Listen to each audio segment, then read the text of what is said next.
Hello students, welcome back to Hindi mirror channel. सभी students का Hindi mirror पर फिर से स्वागत है।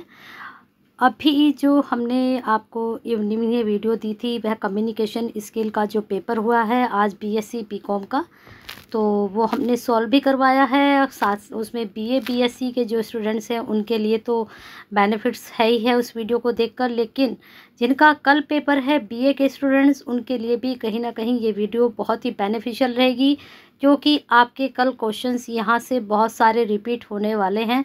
तो वीडियो को बड़े ध्यान से देखिएगा, सारे आंसर बड़े ध्यान से देखिएगा। क्वेश्चंस जो हैं किस तरह से पूछे गए हैं और किस तरह से वो अगेन अगेन रिपीट हो रहे हैं। जैसे कि 50 तक क्वेश्चंस आपने देखा होगा, एक क्वेश्चन 3 से 4 बार रिपीट हुआ, लेकिन उनको पूछने का तरीका बार बार अलग रहा। तो थोड़ा सा इस चीज़ पर आप फोकस करेंगे तो डेफिनेटली आपके नंबर इसमें बहुत अच्छे जाने वाले हैं। आज बीएससी बीकॉम का पेपर था, तो मुझे लगता है जो तैयारी हिंदी मिरर की तरफ से कराई गई थी, अगर आपने वो वीडियोस देखी थी तो बहुत ही अच्छे नंबर आप लोगों के आने वाले हैं। मुझे तो नहीं लगता अगर स्टूडेंट्स ने हिंदी मिरर से जुड़कर तैयारी की है तो किसी के 60 या 70 से नीचे आए नंबर, लेकिन 40 मार्क्स तो आने ज़रूरी हैं। इतने तो नंबर कोई भी स्टूडेंट्स, इतना इजी पेपर है, लेकर आराम से आ सकते हैं। और मैंने पेपर के बारे में पहले ही बताया था कि इसमें आप ज़्यादा नहीं पढ़ें, इसमें सिर्फ आप चीज़ों को समझें कि किस प्रकार से क्वेश्चंस बन रहा है और किस तरह से पूछा जा रहा है, क्योंकि ये चीज़ें कुछ ऐसी हैं यहाँ पर कि आपको समझने की चीज़ है, आपको समझना है, उसको रटना नहीं है। तो चलिए आगे चलते हैं 51 क्वेश्चन पर। वीडियो शुरू हो चुकी है, एक लाइक तो कर दीजिए और शेयर कर दीजिए, क्योंकि बीए वालों का कल पेपर है और बीएससी बीकॉम वाले जितने भी स्टूडेंट्स हैं इसको ज़्यादा से ज़्यादा शेयर करेंगे तो हो सकता है आपके एक शेयर करने से जिनका कल बीए वालों का पेपर है तो उन तक ये वीडियो पहुंचेगी और आप कहीं ना कहीं किसी की हेल्प करेंगे शेयर करके। और हिंदी मिरर परिवार का हिस्सा नहीं बने हैं अभी तक तो प्लीज़ सब्सक्राइब कर लीजिए, बेल आइकन हिट कर लीजिए। इतनी मेहनत के बाद इतना कष्ट तो आप भी कर सकते हैं। तो यहाँ पर गस्ती पत्र या परिपत्र किस प्रकार के संप्रेषण का उदाहरण है, तो यहाँ पर हमने देखना है जो सर्कुलर ऑफ एग्जाम्पल ऑफ इस टाइप ऑफ कम्युनिकेशन कौन सा यहाँ पर हो सकता है। तो 51 का आपका आएगा, दोनों लिखित भी होता है और मौखिक भी होता है। अब यहाँ देखिए 52 क्वेश्चन प्रभावपूर्ण श्रवण के लिए चाहिए। अब देखिए श्रवणमाला कितनी बार क्वेश्चन आपका बन चुका है, कितनी बार बन चुका है, ऊपर भी बहुत बार आया है और इस बार भी आया है। ज़्यादा ही पसंद आया इस तरह का ये पैटर्न इनको। संदेश को ध्यान से सुनना, संप्रेषक के प्रति सकारात्मक दृष्टिकोण, संदेश को क्रम को समझना, तो मुझे लगता है तीनों ही ये ऑप्शन जाएंगे, तो ऑप्शन जाएगा इसका डी। नेक्स्ट है आपका 53 निम्नलिखित में से कौन सा मौखिक साधन है संप्रेषण का। अब देखिए समाचार पत्र तो नहीं हो सकता, डायरी भी नहीं हो सकती, सूचना पट भी नहीं हो सकता, रेडियो हो सकती है, रेडियो आपका मौखिक संप्रेषण का साधन है।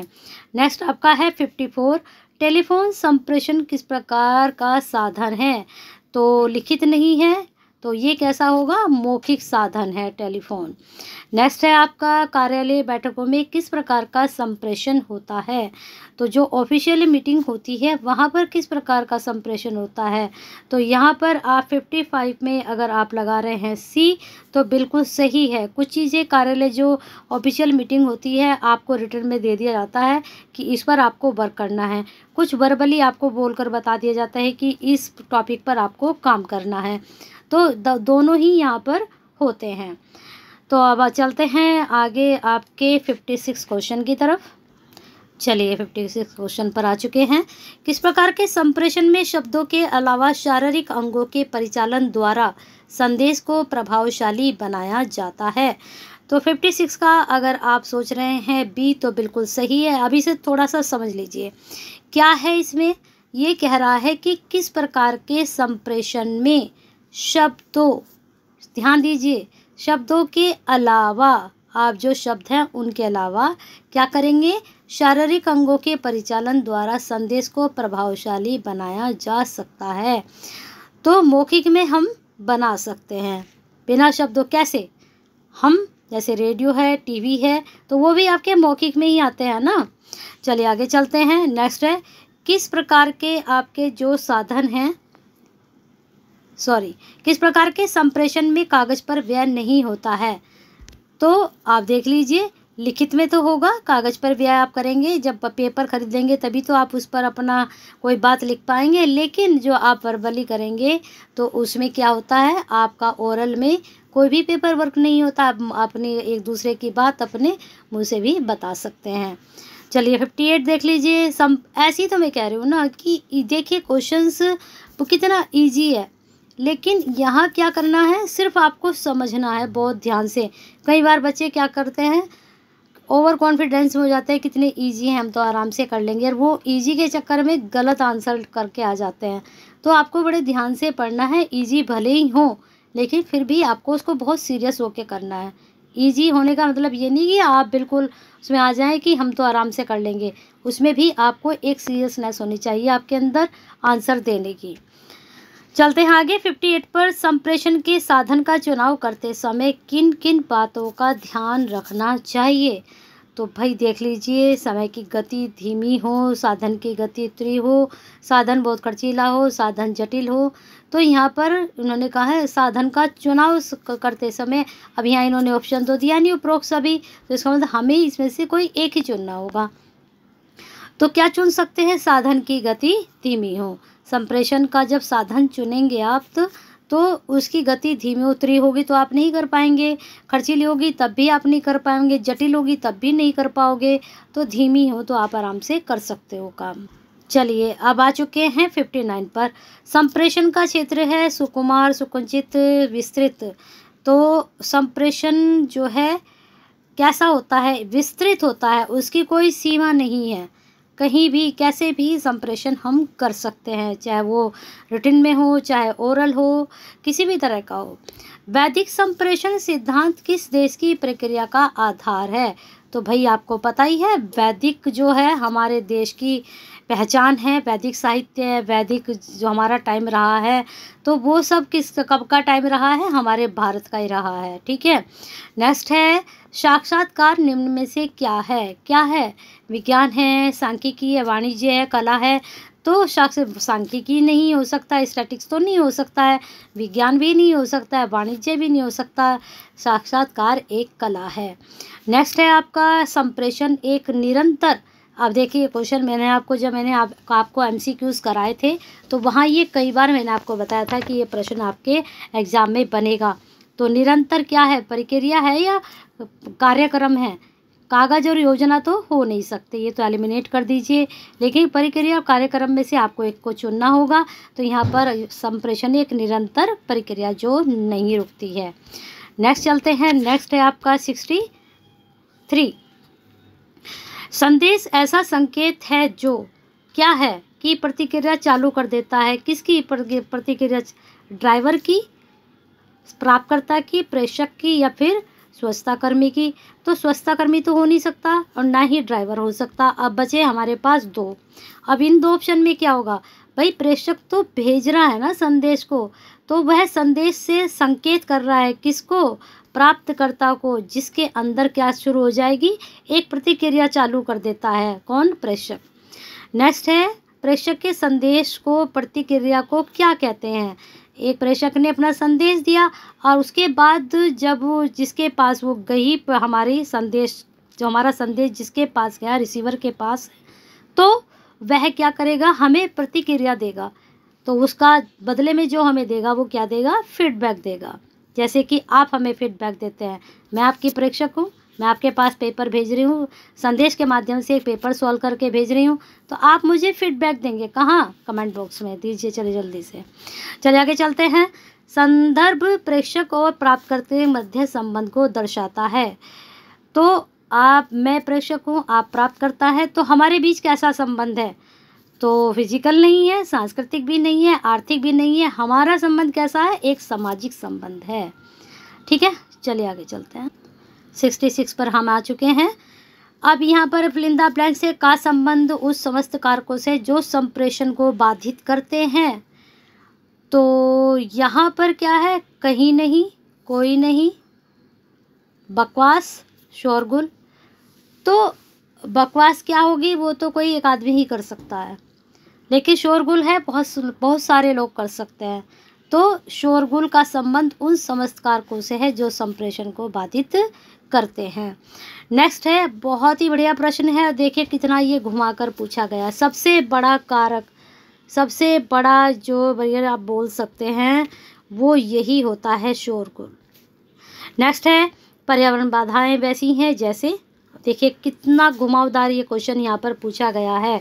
तो पर्यावरण बाधाएं कैसी होती हैं, जैसे एक शारीरिक क्रियात्मक, जो शोरगुल है वो किससे कनेक्ट है, हमारी शारीरिक क्रिया से। मनोवैज्ञानिक तो है नहीं, भौतिक भी नहीं है, सामाजिक भी नहीं है। हम अपने शारीरिक किससे, मुंह से शोर करते हैं, आपस में बातचीत करते हैं, वह एक शारीरिक क्रिया है। तो जैसा हमारी पर्यावरण बाधाएं वैसी हैं जैसे शारीरिक क्रियात्मक शोरगुल होता है। नेक्स्ट है हमारा ड्रेस कोड। अब देखिए मुझे लगता है क्वेश्चन पहले कैसा आया था कि जीन्स जैसा हो या फिर इसमें शर्ट हो, इस तरह का क्वेश्चन आपका आया था। लेकिन यहाँ पर ड्रेस कोड के बारे में क्या पूछा गया है, यह संप्रेषण का कौन सा उदाहरण है। तो आप मौखिक है, अमौखिक है, लिखित है या बोल चाल है। क्वेश्चन बहुत इजी है लेकिन समझने के लिए थोड़ा सा दिमाग की जो लगाना पड़ेगा यहाँ पर। तो हमारा ड्रेस कोड जो है मौखिक है। कैसे है मौखिक, चलिए समझाते हैं आपको। अब यहाँ पर मौखिक किस तरह से है, लिखित तो हो ही नहीं सकता, या हो सकता है लिखित, तो 68 में आपका ये जाएगा अमौखिक। ना मौखिक है ना लिखित है, ये जाएगा अमौखिक। ठीक है, चलिए आगे चलते हैं नेक्स्ट क्वेश्चन पर। आपके नेक्स्ट पर हम आ चुके हैं। यहाँ पर क्वेश्चन देख लीजिए, पत्र, ईमेल, टेलीफोन का उदाहरण है। संदेश के, फीडबैक के, चैनल के, कूट लेखन के। तो संदेश तो ये भेज ही रही हैं, लेकिन उदाहरण किस चीज़ के हैं ये, फीडबैक के उदाहरण बिल्कुल नहीं। ये हमारे माध्यम हैं, किसके, चैनल के। हम इनके थ्रू क्या पहुंचा रहे हैं, अपना संदेश पहुंचा रहे हैं। तो ये सब किस चीज़ के उदाहरण नहीं, चैनल के उदाहरण हैं। और चैनल के उदाहरण हैं, लेकिन क्या भेजने के लिए हैं, संदेश भेजने के लिए। नेक्स्ट है आपका, संदेश के कारण गलत अर्थ लगाया जाता है। किसके कारण, बाधाओं, तरोड़ मरोड़, विकर्षण या ध्वंस। तो जो हमारा संदेश होता है उसमें जो बाधाएं होती हैं, बैरियर्स होते हैं, उसके कारण उसका गलत अर्थ लगाया जाता है। चलिए आगे चलते हैं। 70 हो चुके हैं, 30 क्वेश्चन और रह गए। 71 देख लीजिए। ईसाइयों का धार्मिक भाव को व्यक्त करने वाला निशान है। बहुत इजी है, मुझे लगता है इसको बताने की आपको ज़रूरत नहीं है, इसका आंसर आप खुद से ही लगा सकते। अब देखिए 72, मौखिक संप्रेषण में तुरंत की संभावना रहती है। जब हम वर्बली किसी के साथ ओरल कम्युनिकेशन करते हैं, तो जैसे मैंने कोई बात कही तो आप तुरंत मुझे क्या दे सकते हैं, उसका रिप्लाई दे सकते हैं, उसका जवाब दे सकते हैं, उसका रेस्पॉन्स दे सकते हैं। तो क्या आंसर जाएगा, ये जाएगा जवाब। मौखिक संप्रेषण में तुरंत हमें किस चीज़ की मिलने की संभावना रहती है, जवाब की। ये तो क्रोध तो होगा ही नहीं, प्रतिबिंब भी नहीं होगा, लेकिन हाँ इन दो में आप कंफ्यूज हो सकते थे। प्रतिक्रिया भी हो सकता है, लेकिन इसका जो सटीक आंसर होगा वह होगा जवाब। नेक्स्ट है आपका, एक विस्मयादिबोधक बोधक चिन्ह है। अब देखिए यहाँ पर इसने यहाँ पूछ लिया आपसे, और वहाँ क्या पूछा था, चिन्ह देने के बाद आपसे। अब ये इसका पूछा गया था कौन सा है ये, तो आंसर आपके सामने है। नेक्स्ट है, निम्न में से कौन सा विराम चिन्ह नहीं है, कौन सा विराम चिन्ह नहीं है पूछा गया। तो ये क्वेश्चन मार्क हो गया, ये आपका विस्मयादिबोधक हो गया। इसे पूछा है कौन सा विराम चिन्ह नहीं है। तो यहाँ पर आपका विराम चिन्ह इसमें नहीं होना नहीं चाहिए था, यहाँ पर आना चाहिए था कौन सा विराम चिन्ह है। तो जो कॉमा होता है उसको हम विराम चिन्ह बोलते हैं। बाकी देखते हैं यूनिवर्सिटी क्या निकालती है इनके आंसर। वैसे इनकी आंसर की तो नहीं आती है, सीधे सीधे आपके आंसर ही आएंगे। चलिए आगे चलते हैं। साक्षात्कार कौशल के प्रकार का क्या है, आमने सामने होता है, व्यावहारिक होता है, टेलीफोन द्वारा होता है या उपरोक्त सभी। तो साक्षात्कार हम आमने सामने भी ले सकते हैं, व्यावहारिक तरीके से भी ले सकते हैं, टेलीफोन पर भी ले सकते हैं, किसी भी तरह से ले सकते हैं। इंटरव्यू तो हम, चलिए इंटरव्यू शब्द की उत्पत्ति किस शब्द से हुई है, किस से हुई है, कौन सी भाषा से हुई है। तो 76 का आपका आंसर जल्दी से लगा लीजिए, लैटिन जाएगा। नेक्स्ट है आपका साक्षात्कार के कितने प्रकार हैं, और ये वाला क्वेश्चन मैंने आपको कराया था और इनके मैंने आपको नाम भी बताए थे कौन कौन से होते हैं। तो जल्दी से बता दीजिए आंसर 77 का कौन सा जा रहा है। तो 77 का आपका बी जा रहा है, 4 प्रकार के होते हैं। अब ये भी आप पढ़ के जाइए कौन कौन से प्रकार होते हैं वो। ये मैंने जो MCQs आपको कराए हैं वहाँ ये सारे क्वेश्चन आपके अवेलेबल हैं, तो पढ़ लीजिए उनको अच्छे से जाकर। नेक्स्ट है साक्षात्कार शब्द के मध्य वार्तालाप से संबंधित है, क्या है, साक्षात्कारता या साक्षात्कार दाता। तो बता दीजिए कौन सा आज आएगा इसमें आंसर। तो 78 का आपका आंसर जाएगा सी, दोनों। साक्षात शब्द जो होता है दोनों के लिए वार्तालाप के मध्य होता है। नेक्स्ट है प्रभावपूर्ण संप्रेषण में आने वाली बाधाएं हैं। तो उपरोक्त में से कोई नहीं, ये तो हम एलिमिनेट कर देंगे। श्रोता में अहंकार हो सकता है, संप्रेषक श्रोता के बीच में सांस्कृतिक भिन्नता, तो ये दोनों ही हो सकते हैं, तो उपरोक्त दोनों। नेक्स्ट है 80 संप्रेषण में किसका आदान प्रदान होता है, विचारों का, तथ्यों का, सूचना का, या फिर उपरोक्त सभी। तो विचारों का भी हो सकता है, कोई तथ्य से भी बात हो सकती है, कोई सूचना से संबंधित भी हो सकता है, कम्युनिकेशन, तो उपरोक्त सभी जाएगा। और मैंने कहा था कि इस तरह के आंसर 100% में 90% सही जाते हैं। ये क्वेश्चन थोड़ा ब्लर आ रहा है इंग्लिश का, तो हमने नहीं दिखाया, वैसे अगर आपकी समझ में आ रहा है तो देख सकते हैं। हिंदी का देख लीजिए, सही विकल्प छाटिए। संप्रेषण सतत प्रक्रिया है, संप्रेषण द्विमार्गी है, बिल्कुल आपने पढ़ी हैं दोनों चीज़ें। संप्रेषण के लिए उचित माध्यम की आवश्यकता है, ये भी पढ़ा है आपने, तो आंसर बिल्कुल आप सही सोच रहे हैं, उपरोक्त सभी। नेक्स्ट है श्रवणता में अवरोधक है, क्या है, सुनने में जब हम कोई बात सुनते हैं तो उसमें एक सबसे बड़ा अवरोधक कौन सा हो सकता है।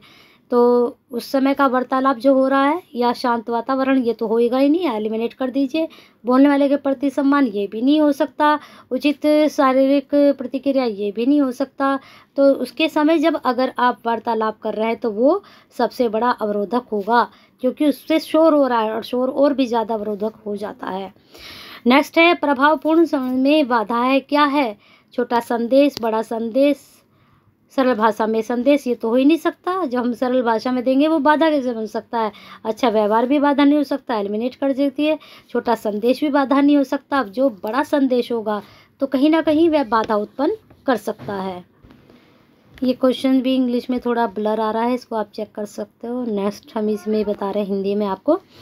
प्रभावपूर्ण श्रोता में बाधाएं हैं, श्रोता में सुनने की क्षमता का अभाव, संदेश तीव्र गति से सुनाना जाना, उपरोक्त दोनों। तो मैंने बताया था 90% जाइए इसके साथ, बिल्कुल जाइए। चलिए आगे चलते हैं। निम्न में से कौन साक्षात्कार का प्रकार नहीं है, स्क्रीनिंग, संगीत, समूह, कैंपस। तो जो संगीत है वह नहीं है, स्क्रीन भी है, समूह भी है, कैंपस भी है, ये सब आपके उसके प्रकार हैं। और अभी आप पीछे पढ़कर आए हो 4 प्रकार के होते हैं, तो 3 आपके पास पहुंच गए, चौथा ढूंढ लीजिए क्या है। नेक्स्ट है पर्सनालिटी शब्द किस भाषा से उत्पन्न हुआ, व्युत्पन्न है। तो बिल्कुल सही आप सोच रहे हैं कि आंसर जाने वाला है 86 का, बिल्कुल सही सोचा, ए। चलिए आगे चलते हैं। अब यहाँ पर प्रश्न पूछा जा रहा है कि जो पर्सनालिटी शब्द है किस शब्द से उत्पन्न हुआ। ये प्रश्न मैंने जब आपको MCQs करा रही थी वहाँ मैंने थ्योरी में भी पढ़ाया ये आपको। ये वाला जो पर्सनालिटी वाला है, व्यक्तित्व जो थ्योरी है वो मैंने बहुत अच्छे से कराई और बहुत अच्छे से समझाया है। और वहाँ से देखिए आपके कितने सारे क्वेश्चंस बने हैं। कल मैंने जितने भी वीडियो डाली थी वो सारे साक्षात्कार के ऊपर डाली थी, कम्युनिकेशन के ऊपर डाली थी, वहाँ से भी कितने सारे आपके क्वेश्चंस बने हैं। तो अगर आपको याद हो तो इसका आंसर सी जाना चाहिए। थ्योरी मैंने डाली है, कम डाली है, लेकिन जितनी डाली है बहुत अच्छी डाली है और बहुत अच्छे से आप लोगों को समझाया है। व्यक्तित्व के आयाम हैं, कौन कौन से आयाम हैं, लक्षण, प्रेरणा, चरित्र, उपरोक्त सभी। तो भाई व्यक्तित्व के सारे ही होंगे ना ये आयाम। लक्षण भी होते हैं, प्रेरणा भी होती है, चरित्र भी होता है, सारे आयाम होते हैं ये।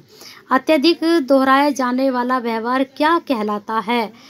अगर आप किसी बात को करते रहते हैं तो वो चरित्र में तो नहीं आएगा आपके, ना ही आपके मूल्य में आएगा, ना ही आपके स्वभाव में आएगा, नेचर में भी नहीं आएगा। वह आएगा आपकी आदत में।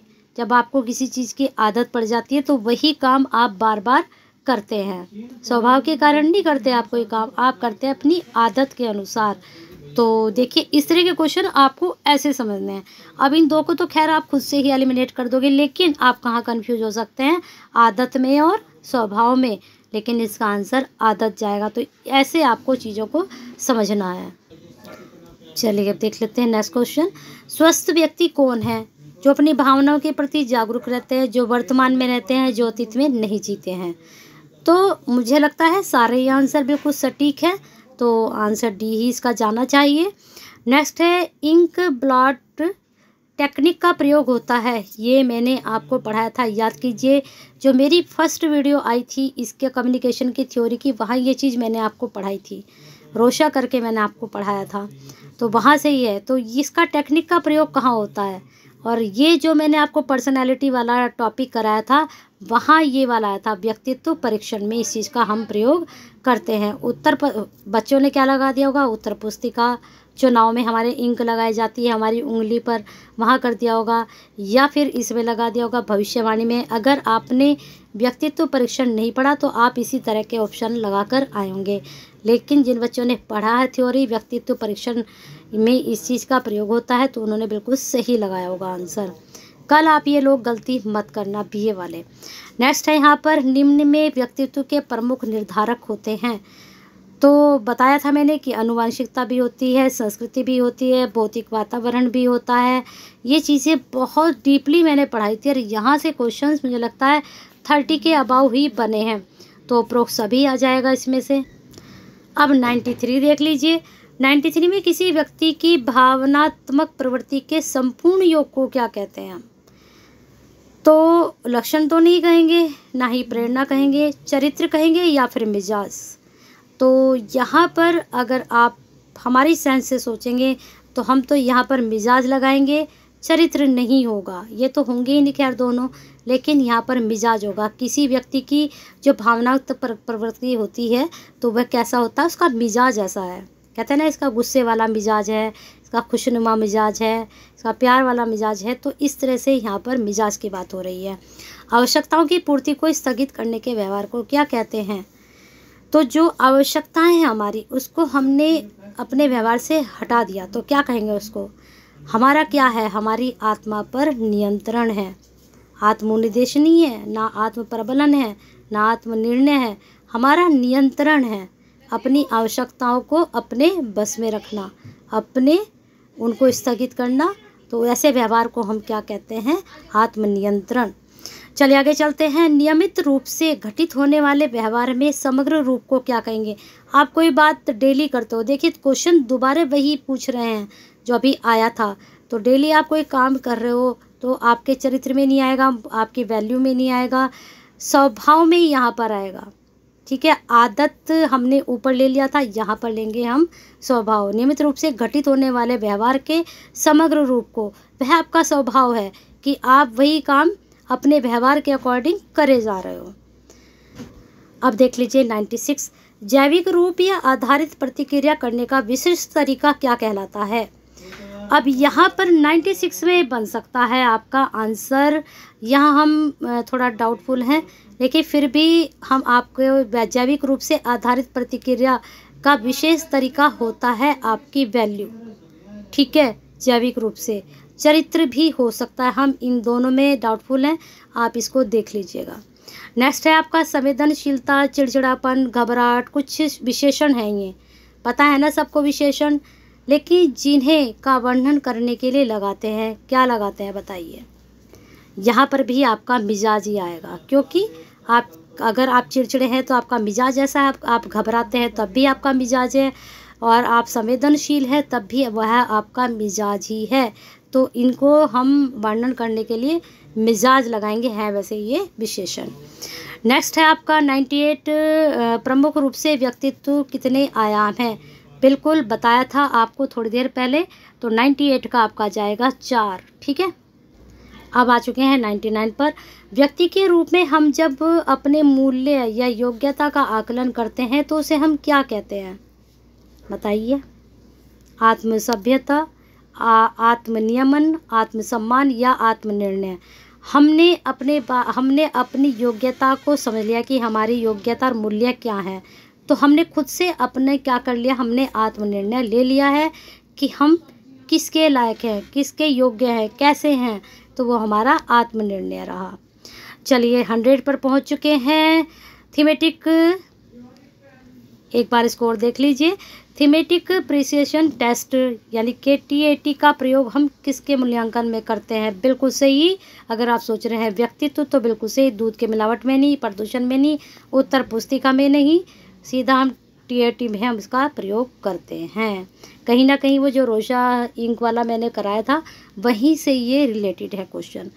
तो पहुंच चुके हैं आपके पास 100 क्वेश्चन। आप जल्दी से कमेंट बॉक्स में बता दीजिए 100 में से आपके कितने नंबर बन रहे हैं आज BCom BSc वालों के, और कल BA वालों का भी ऐसे ही पेपर सॉल्व करके दे दिया जाएगा। तो कमेंट बॉक्स में ज़रूर बताइएगा। और मुझे लगता है ये 100 क्वेश्चन और 200 मैं पहले दे चुकी हूँ और ये 300 क्वेश्चन आपके पास पहुँच चुके हैं। तो अच्छे से BA वाली तैयारी कीजिए। और कुछ क्वेश्चन आपके मैं बार बार कह रही हूँ कि ऐसे होंगे जो आपको सिर्फ अपनी समझ से करने हैं, ठीक है। तो आप कमेंट बॉक्स में कमेंट करके बता दीजिए कैसी लगी वीडियो, और एक लाइक और एक शेयर कर दीजिए। और हिंदी मिरर का हिस्सा अभी तक नहीं बने हैं तो सब्सक्राइब और बेल आइकन हिट ज़रूर करके जाइएगा।